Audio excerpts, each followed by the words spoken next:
Ji viewer, do more recipes में आपको welcome कहते हैं। मैं आपको ताबी उम्मीद करता हूँ आपका रमज़ान बहुत अच्छा जा रहा होगा। आज हम ईद के हिसाब से रेसिपी तैयार कर रहे हैं क्योंकि ईद बिल्कुल करीब आ गई है।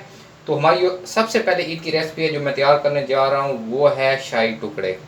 शाही टुकड़े बहुत ही ज़बरदस्त तैयार होते हैं, थोड़े से कॉम्प्लिकेट हैं। बाद बंदे इसमें ऑयल बहुत ज़्यादा इस्तेमाल करते हैं जिसकी वजह से खाने से बंदे की तबीयत में भारीपन आ जाता है। मगर मैं आज कैसे इसको बना रहा हूँ कि इसमें बिल्कुल ज़्यादा ऑयल इस्तेमाल नहीं होगा, बहुत ज़बरदस्त होंगे, बहुत टेस्टी होंगे।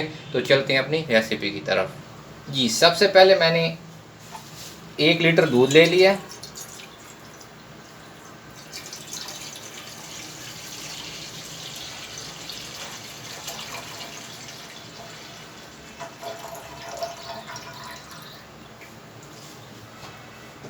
अब इस दूध के अंदर मैं हाफ टी स्पून के करीब या 4 से 5 अदद इलायची के दाने, इनको अच्छी तरह आप क्रश कर लें, वो आप इसमें ऐड कर दें। इसके साथ मैं कंडेंस मिल्क ले रहा हूँ, मैं इसमें चीनी इस्तेमाल नहीं करूँगा। कंडेंस मिल्क जो है वो मेरे पास 300 ग्राम कंडेंस मिल्क है, वो मैं इसमें ऐड कर रहा हूँ। ये कंडेंस मिल्क चीनी की कमी पूरी करेगा और उसके साथ इसको थोड़ा थिक भी करेगा दूध को।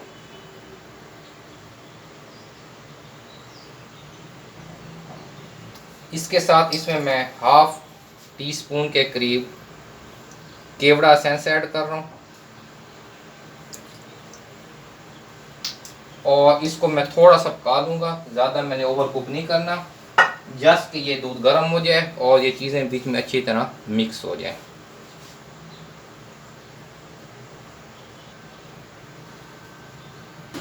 जी भैया, दूध माशाल्लाह बिल्कुल गर्म हो गया है और ये रेडी हो गया है। इसमें ज़्यादा कॉम्प्लिकेशन कुछ भी नहीं होती। अब लास्ट में मैंने ये करने के जस्ट अ पिंच मेरे पास ये कस्टर्ड पाउडर है वनीला से फ्लेवर में, इसको मैं 1 चम्मच दूध के अंदर अच्छी तरह मिक्स कर लूँगा। मिक्स करने के बाद इसको मैं इस दूध के अंदर ऐड कर दूँगा। एक पिंच से इसका जायका कस्टर्ड वाला नहीं होगा, सिर्फ ये होगा कि ये जो दूध है थोड़ा सा थिक हो जाएगा। जस्ट अ पिंच, पिंच से ज़्यादा आपने बिल्कुल नहीं करना वरना फिर वो कस्टर्ड की तरफ चला जाएगा। ये अब बिल्कुल दूध है, सिर्फ इसको थोड़ा सा मज़ीद थिक करने के लिए मैंने 1 पिंच इसमें मैंने कस्टर्ड पाउडर ऐड किया।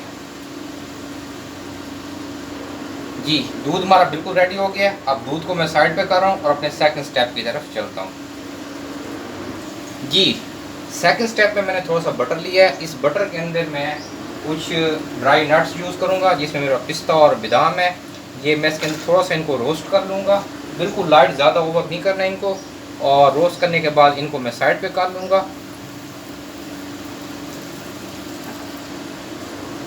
जी माशाल्लाह, ये बिल्कुल रोस्ट हो गए हैं। अब इनको मैं साइड पे करूँ, अपने थर्ड स्टेप की तरफ हम चलते हैं। जी, थर्ड स्टेप में मैंने फिर थोड़ा सा बटर लिया। उस बटर के अंदर ये मैंने ब्रेड के स्लाइस हैं, इनकी साइडें मैंने काट ली हैं, ब्राउन साइड जो होती है उनको मैंने लैदा कर दिया। अब इसको इस बटर के अंदर मैं थोड़ा सा पकाऊंगा, इतना पकाऊंगा कि इसका कलर जो है थोड़ा सा ब्राउनिश और बड़ा प्यारा सा गोल्डन कलर इसमें आ जाए। इस तरह ये हमारा थर्ड स्टेप भी कंप्लीट हो जाएगा और इस तरह मैं तमाम जितने मेरे पास स्लाइसेस पड़े हैं उनको मैं इस तरह बना लेता हूँ। जी, इस तरह इनको मैंने ब्राउन कर लिया है ब्रेड को बटर के अंदर पकाकर। इस तरह मैं बाकी स्लाइस भी बना लेता हूँ और हम अपने फोर्थ स्टेप की तरफ चलते हैं।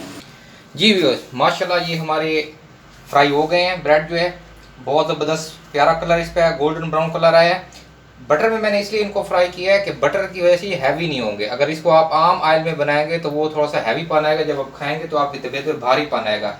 ये बिल्कुल लाइट होंगे, इससे इंशाल्लाह ताला आपको किसी किस्म का प्रॉब्लम नहीं होगा।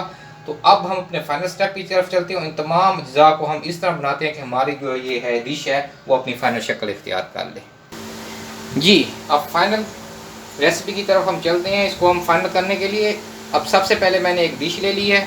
डिश के अंदर सबसे पहले जो मैंने ये फ्राई किए हैं ब्रेड, इनको मैं इसमें तरतीब से रखूँगा। इसको मैं इस तरह रखूँगा कि बीच में थोड़ा सा गैप दे दूँ ताकि जब हम इसमें दूध डालेंगे तो वो अच्छी तरह इसमें मिक्स हो जाए। इनको हमने तरतीब दे दिया। अब इसके ऊपर मैंने जो दूध बनाया है वो इसमें मैं ऐड करने लगा हूँ। दूध बहुत गर्म नहीं करना, दूध को आपने थोड़ा सा इसको नॉर्मल टेम्परेचर पे कर लेना है जिसमें आपका हाथ ना जले, इतना इसका होना चाहिए टेम्परेचर दूध का। वो मैं इसमें ऐड करने लगा हूँ। बिल्कुल खोलता हुआ दूध इसमें हम ऐड नहीं करेंगे।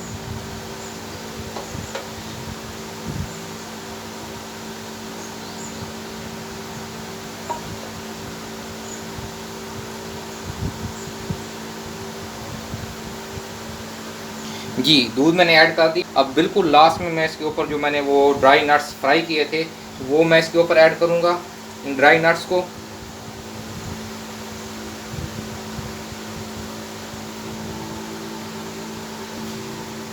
लें जनाब, माशाल्लाह हमारी रेसिपी बिल्कुल तैयार हो चुकी है। अच्छा, इसमें मैंने कंडेंस मिल्क जो यूज़ किया है वो अगर आपको मीठा कम पसंद है तो आप उसको थोड़ा कम भी कर सकते हैं, इसका कोई इशू नहीं है। मीठा अपने हिसाब से कम या ज़्यादा कर सकते हैं। नॉर्मली इस डिश में मीठा कुछ ज़्यादा ही होते हैं, मगर मैंने बिल्कुल इक्वल रखा है ताकि ना बहुत ज़्यादा आपको फील हो मीठा और ना बहुत ज़्यादा कम, बिल्कुल नॉर्मल है इसके अंदर मीठा। और इसकी ख़ास बात यह है कि क्योंकि इसको मैंने बटर में बिल्कुल लाइट फ्राई किया, इनको बहुत ज़्यादा इसको ऑयली मैंने नहीं किया, तो इसका आप जब खाएंगे आपको हैवीपन भी फील नहीं होगा। बहुत ही टेस्टी रेसिपी, ईद पर ज़रूर ट्राई कीजिए, इंशाल्लाह ताला आपको बहुत पसंद आएगी। जाने से पहले हमेशा की तरह इर्द गिर्द अपने तमाम प्यारे साथियों का ख्याल रखें। मुल्क पाकिस्तान के इस्तेकाम के लिए दुआ करें। अल्लाह हाफिज़।